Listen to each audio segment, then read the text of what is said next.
Well, thank you very much, Jorge, and it's a great pleasure to be back at Starts. I don't come as often as I used to, and that's a great pity in a way that I don't find enough time. Can everyone hear this? Because I'm sort of rigged up with this strange equipment on my head. But okay, well, just tell me if you can't hear. What I'd like to do tonight is set the stage for John's talk. John's going to, as I understand it, going to be talking about clinical issues, about the management of refugees with problems related to anger. And I greatly look forward to hearing his views and his experiences, because I think, as Jorge said, it's one of the big challenges we face, is what do we do with someone who has uncontrollable anger as part of their presentation. So what I'd like to do is, as I say, set the theoretical stage, give you some background thoughts and ideas to kind of ponder about, many of which I'm sure you have pondered about in your clinical practice. And I don't promise to provide you with any answers, only a lot of questions. And I mean, I think, for people like us working in this field, we're very struck by the fact that Western systems of mental health have focused on anxiety and depression. Those are the big two emotions, if you like, anxiety and depression, with much less attention being given to anger.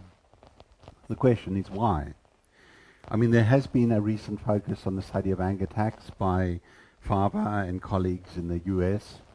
But even then, when they have studied anger and anger attacks, which are these acute episodes of anger often spilling over into aggression and violence, it's usually looked at as a correlate or an outcome of other standard clinical conditions, especially depression and anxiety. So it's sort of subordinate in a way, or an outcome of other emotions rather than an emotion in itself. Recent research has focused on the category of intermittent explosive disorder, IED, which is not particularly well known in psychiatry or psychology, and again speaks to the lack of recognition of anger as a syndrome. And interestingly, this syndrome, the so-called syndrome, intermittent explosive disorder, which is basically having severe anger attacks that erupt into violence, which are either verbal aggression or physical violence, breaking up things and so on. It's defined as an impulse control disorder in DSM-4 rather than as an emotional disorder, an affective disorder. So again, it doesn't have its own kind of place in the diagnostic system as an emotional disorder. It's more in relation to the outcome, which is aggression. When you look at the sort of nosologies or typologies of mental health in other cultures, and many of you perhaps can discuss this later on, but anger is always there, or almost always there. If you look at the Vietnamese taxonomy or others, they'll talk about anxiety, depression, and other mood states, but anger will be there, and anger will be a prominent feature. So what is it about our Western civilization that we somehow can't give anger the same status as depression, anxiety, and so on? And yet, as I said, working in our clinical practice, we confront this extreme emotion all the time. And it's obviously a cause of interpersonal suffering, disability, and community-wide problems, which I'll talk about a bit later. So, because we've got limited time, and I always go beyond my time, I really thought I'd just very quickly summarize, the under one, why anger's received so little attention. I'll go through that rather rapidly, and why it has occupied this subordinate position in psychiatric traumatology. So if you'll forgive me, I'll go through that aspect fairly quickly, just to stimulate your thinking and make you think about what the issues are. I'll then present a model of anger, which I've been sort of preoccupied with in my team, where, trying to look at anger at the personal individual level, but how it relates to the family and the communal level, and at the widest level, how it may be a key factor in the cycles or spirals of violence that we see in countries like East Timor and other places. Can we link, the very personal experience of anger to these wider social phenomena, which is a big leap, and we need to be careful in drawing those links. But I think it's also vital that we do link our work at the individual level to the communal, social level, and even political level. And in doing so, I'll try to provide some preliminary data that we've collected from studies in East Timor to illustrate some of the areas that we're trying to work through in terms of supporting a model of that kind. Why is anger so poorly recognized? I mean, I'm sure you've all got your own ideas. I've just come up with a number of speculative thoughts as to why this is the case. Is there some unease in our Western culture or our religious tradition about anger that we find it very hard to acknowledge and take head on about anger and aggression? Freud, interestingly, who had an enormous influence on our psychological thinking, he, was perhaps one of the first to put anger as center stage, and made the very strong assertion that anger is underlying what we're seeing in common depression. In other words, depression is anger turned inwards, which is what he said. Depression is basically people with uncontrollable anger who turn it inwards through the workings of the superego and cause themselves the suffering rather than the suffering of other people. Now, interestingly, orthodox psychiatry has basically rejected that notion. Professor Kendall, many years ago in Scotland, wrote a paper saying no evidence to support this Freudian notion. And by and large, if you talk to people in the depressive area who work in that area, they no longer hang on to that idea that depression is in fact anger turned inwards. They'll accept that anger can be part of depression, but it's not the inner working of depression. Other branches of psychoanalytic theory, object relation theory, still maintain the focus on anger as the underlying driver of psychopathology. But even then, and it's interesting how our Western ways of conceptualizing these things, even then it's seen as either unconscious, repressed, suppressed, or modified by defenses. So there's something about not facing anger as in its raw form. It's always underneath the scene. And I suppose just realistically, patients with depression and anxiety are easier to manage than people who are angry. I mean, none of us are wildly enthralled about patients who tear up our offices and break up our desk. So anger's, not necessarily the most welcomed form of affect or mood that we see in our clinical treatment room. I mean, the other view would be anger is understandable. It's just a normal reaction to environmental events. So there's nothing abnormal about it. Why should we give it the status of a clinical state? One can say the same about anxiety and feeling sad and depression. Anger manifests in many forms. So what are we talking about? Are we talking about anger attacks? Are we talking about low-grade tray anger? Are we talking about anger turned inwards? Are we talking about suppressed anger? And so on. But, if you look at the various forms of depression and writing about the classification of depression, there are many forms of mood disturbance. And that hasn't stopped us from coming up with a very rich clinical description and typology of the mood disorders. The fact that anger is identified with personality disorders, particularly borderline antisocial, means in another sense that its privileged state in psychiatry drops down the list, because these are the patients that nobody particularly wants to deal with or we feel are basically untreatable.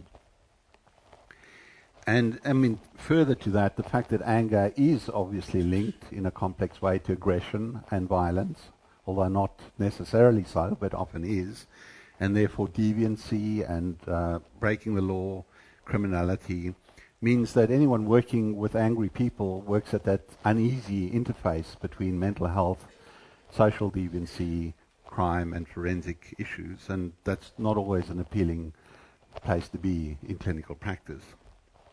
And then people will say, well, and there's no evidence anyway, if you look at the minimal evidence there is, that treating people with antisocial personality or other forms of aggression, that we've got a great deal to offer them, that there's a lot of treatment success.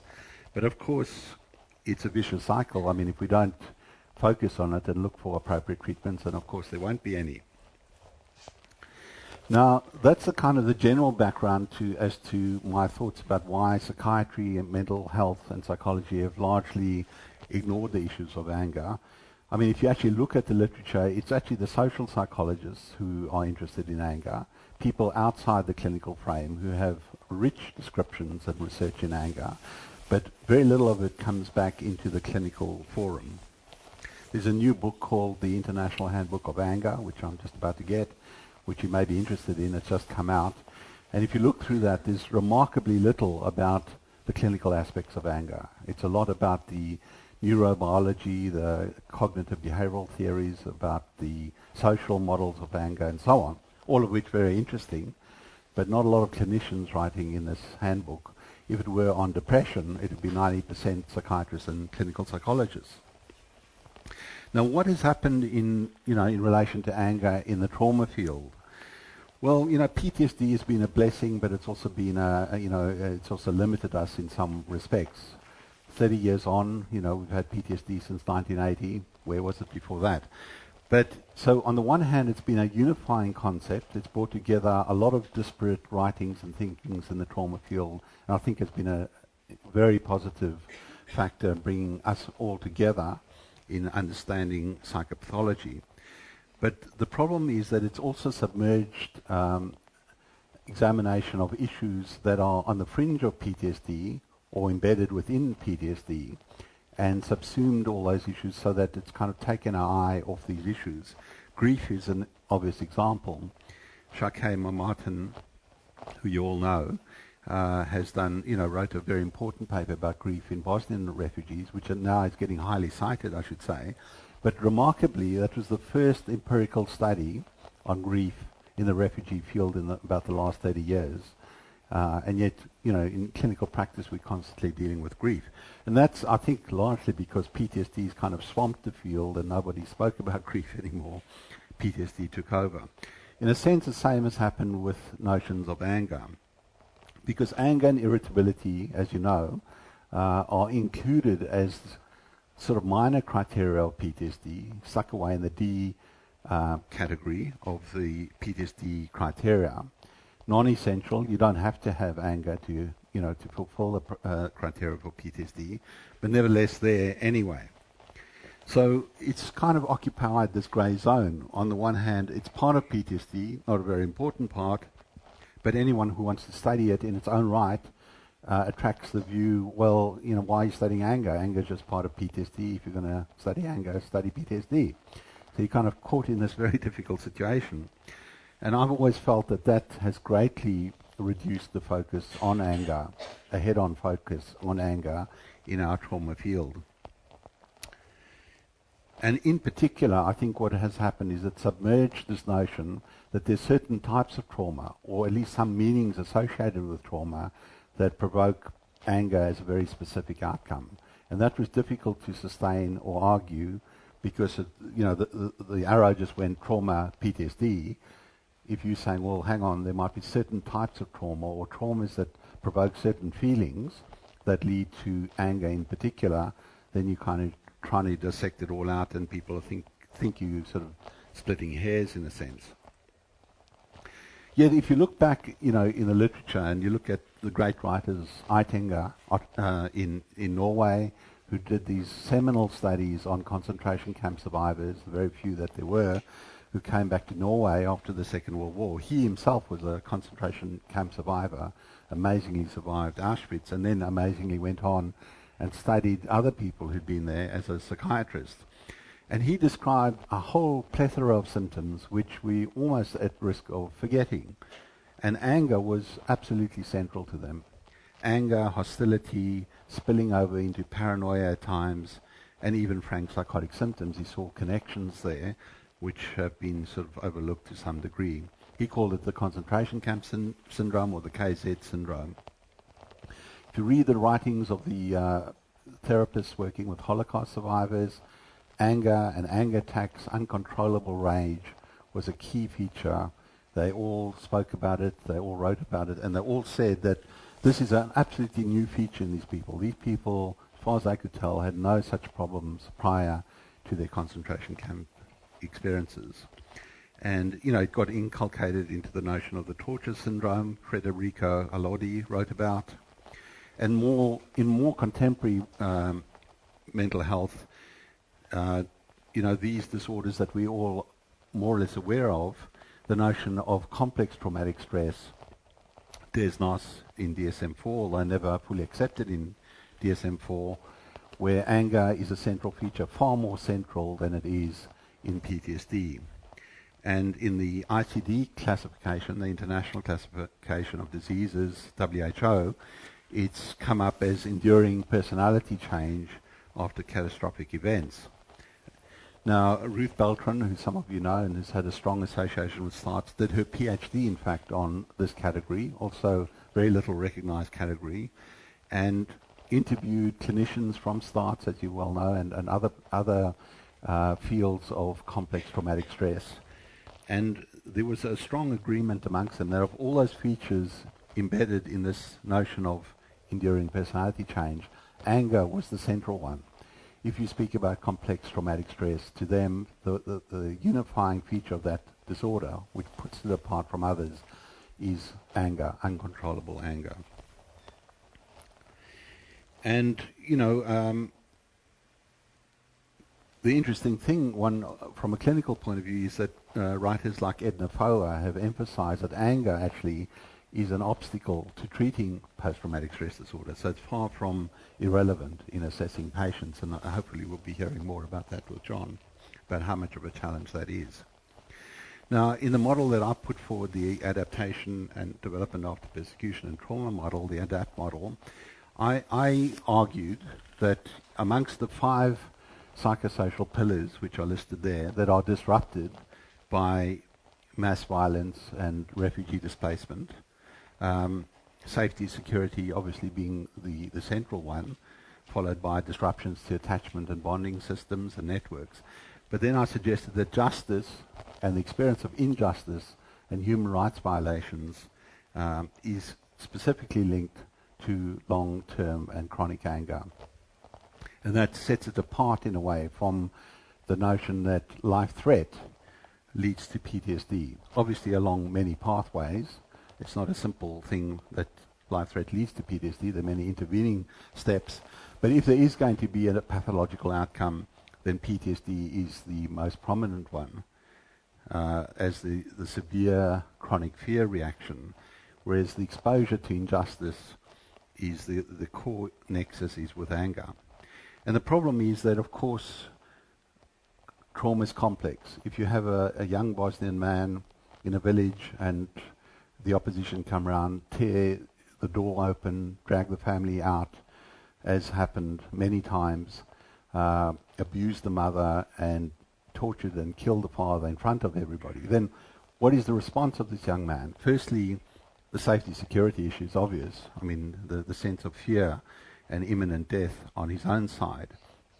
The bonding system is completely disrupted. He's just had his father killed and his mother's been disabled and violated. And then the injustice of it, the sheer, human rights violation occurring in front of his eyes. So on the one hand, it's one trauma. The trauma is happening, we could say that's a trauma. We'll count that as a trauma. But at another level, the meaning of the trauma, there are multiple meanings and they can have multiple outcomes. So it's not surprising in a sense that anger gets mixed up with PTSD and gets mixed up with grief and so on, because of the multiple meanings of these very complex traumas.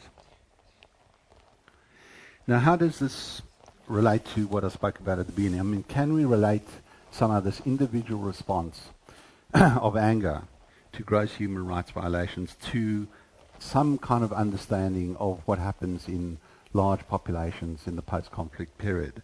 And we all know, and now it's been shown, clearly, that countries emerging from long periods of mass conflict that are supposedly over the conflict are at extremely high risk of recurrence of violence in those settings.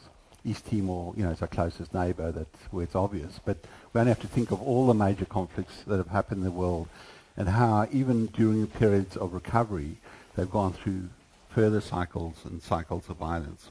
And of course, there are many complex historical, social, cultural, economic, and other reasons for it. To put that down simply to an individual response pattern would be a mistake. But the question is, can we contribute to an understanding of these cycles of violence, or these spirals of violence? I've called it the 3 helix of violence. Biochemistry has a double helix, the DNA, so I don't see why we can't have the triple helix. What I'm suggesting is that there are 3 spirals that are taking place in these environments, very complex spirals that sort of intersect with each other. The one is obviously at the individual level. Gross injustices such as torture lead to anger in survivors, and the anger often persists.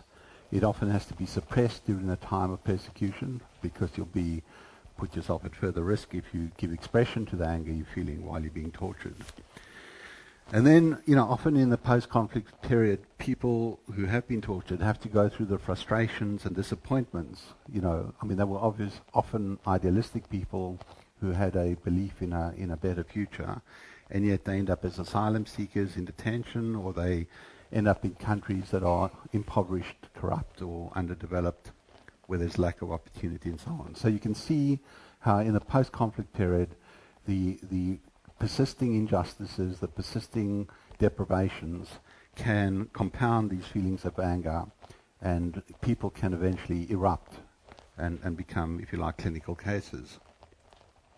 At the family level, and we're all very familiar with this, the impact of having a torture survivor in their family, a husband who's been, tortured, or a wife, and the impact on the wife or the spouse and on the children. So the transmission of anger through aggression and potentially even abuse within the family, leading to this vicious spiral. This is the second spiral.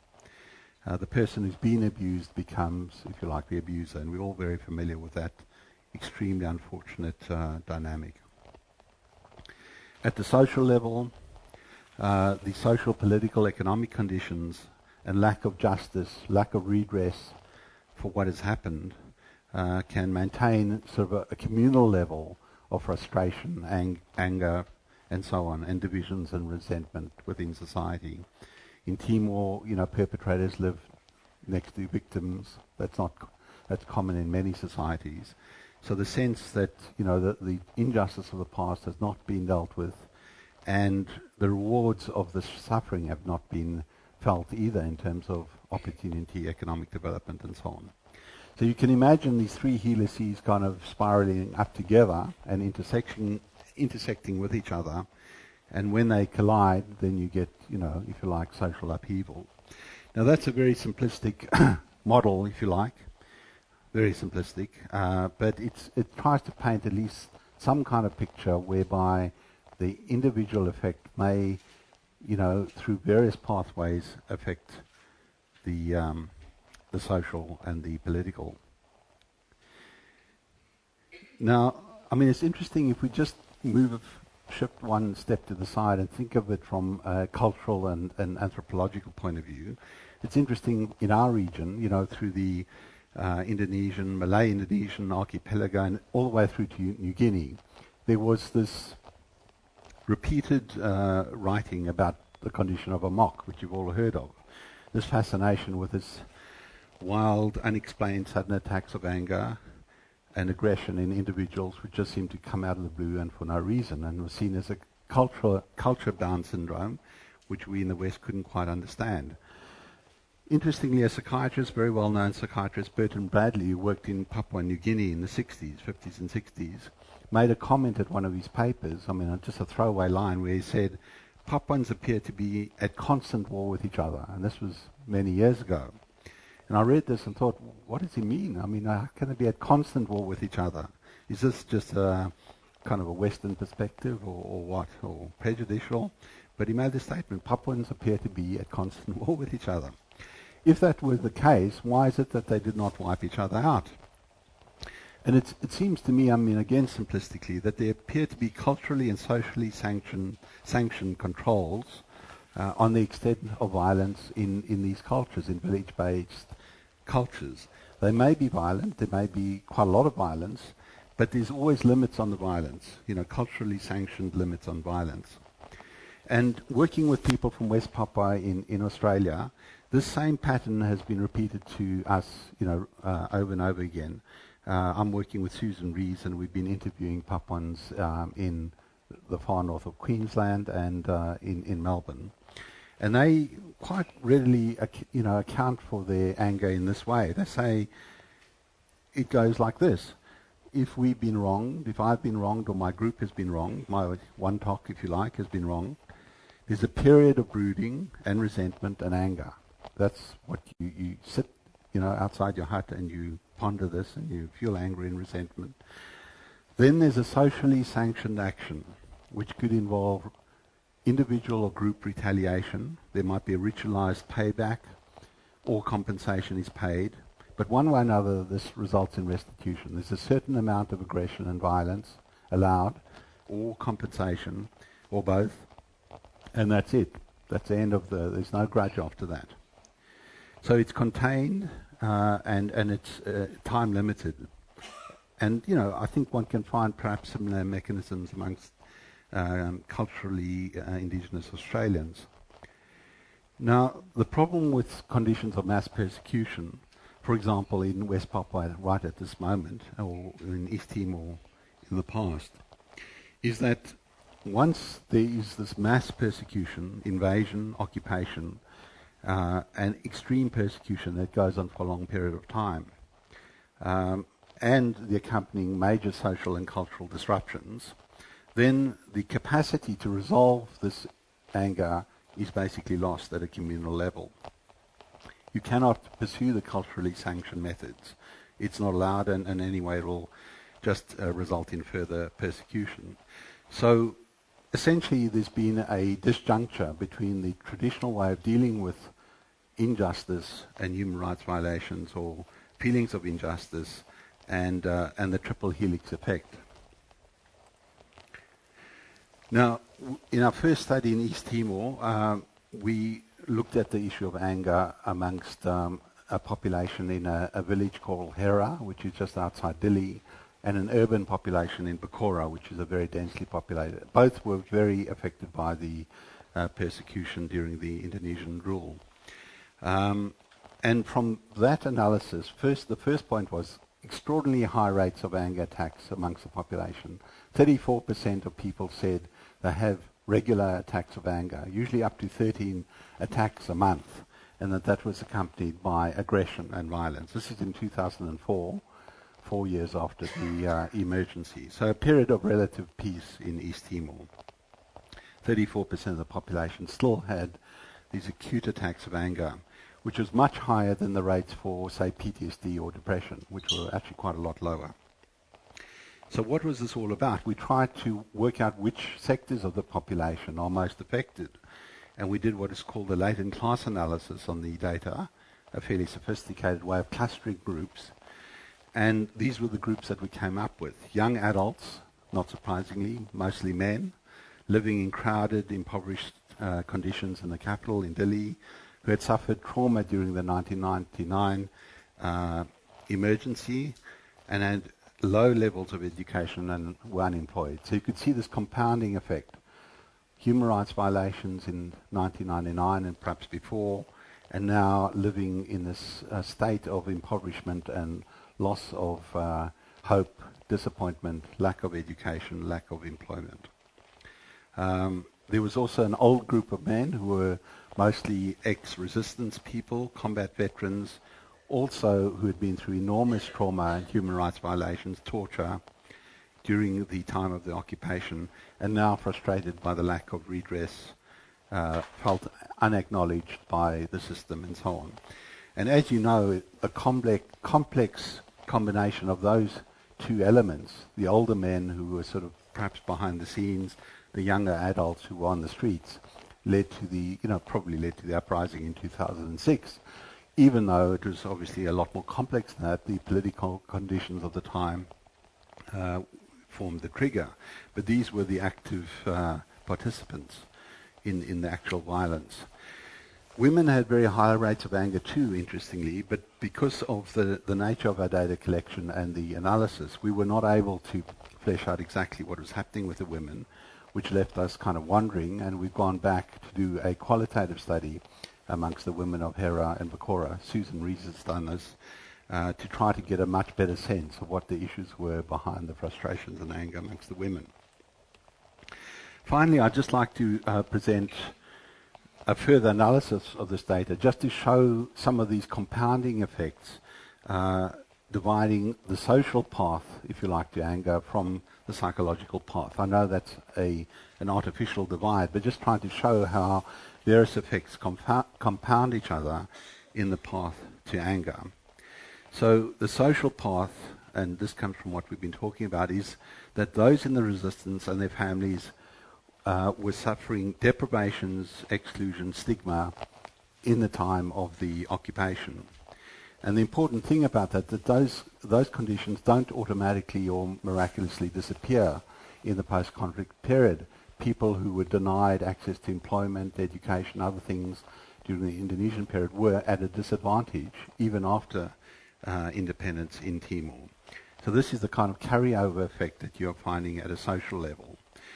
The psychological path we're much more familiar with, which is trauma, loss, human rights violations resulting in PTSD, grief, depression, and through those pathways to anger.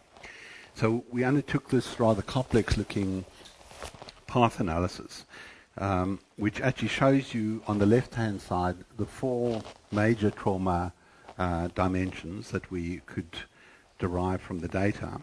Health access stress was a very major one and continues to be a major stress in Timor. Flood and earthquake are very common, as you know, and a cause of a great deal of poverty and stress. But the main point in showing this is that if you look at the witness murder and the human rights trauma, which involves torture, and arbitrary detention and so on, those 2 major human rights dimensions work through 2 pathways, as you can see. There's the is that working? No. There's the pathway through socioeconomic disadvantage. So those that witness murder, human rights trauma, work through the social economic disadvantage, through and then upwards to the post-conflict distress symptoms. So there's a pathway that leads from past trauma on your left, human rights trauma, through ongoing socioeconomic disadvantage to post-conflict distress, and then into anger, as well as the direct psychological path. As you can see, the arrows going in the other direction as well. So that really shows you how these experiences have multiple effects, both social and psychological, ultimately leading to the continuation of anger attacks. I hope that's at least reasonably clear, but it's just that simple point I wanted to make. And I mean, this resistance fighter, put it in a nutshell. He said, my anger about what the TNI did to me and my family makes me explode. And who suffers? Me and my family. Then my son goes off and joins a gang and makes violence by others. So I couldn't put it any better than that. Now, I'm going to hand over to John, so I'm sorry to keep you waiting. But, we face a problem. In clinical practice, as I said earlier, we don't have very standardized or well-worn paths to treatment. And I thought I'd just run through some of the issues that we face from the limited options we have, in the hope that John will enlighten us further. The medications are all borrowed from other fields, antidepressants from depression, mood stabilizers from epilepsy, antipsychotics with all their risks. So although the neurophysiology of anger supports the notion that the serotonergic system is involved and that we need to inhibit dopamine, noradrenergic systems, the whole understanding of anger at that level and the psychopharmacology is still pretty primitive. It's not to say that these medications can't be useful, but they're certainly not an absolute cure for the problems we're dealing with. At a psychological level, does standard anger management work in a complex traumatic stress situation with refugees? Can we just teach them basic anger management? I'd like to hear your views about that later. Are there risks in using typical trauma-focused exposure therapy, where we expose people to memories of the trauma? Is it risky? Could it make people more angry? Are they more likely to go off and become violent or drink more as a consequence? And there certainly have been arguments in favor of that view. Multi-level interventions, for which STARTS is famous, of course, but is there evidence that that actually deals with anger, as opposed to a whole range of other disabilities? Family approaches, can family counseling or other approaches help? Or is there a risk that by revealing intimate partner violence within sessions can actually precipitate more violence rather than contain it? And at the community level, have truth and reconciliation commissions worked? Have they placated people and made them feel less angry with the injustices they've suffered. There's a lack of evidence about that. It's very hard to gather good evidence, but there's a lot to be said, for example, in Timor, that the process was rushed and in some respects ineffective in addressing that sense of injustice that people felt. So, I think we're faced with a dilemma at all levels in terms of dealing with this major problem of anger and aggression. And I look forward to hearing from you, John, as to what we can do about it. Thank you very much.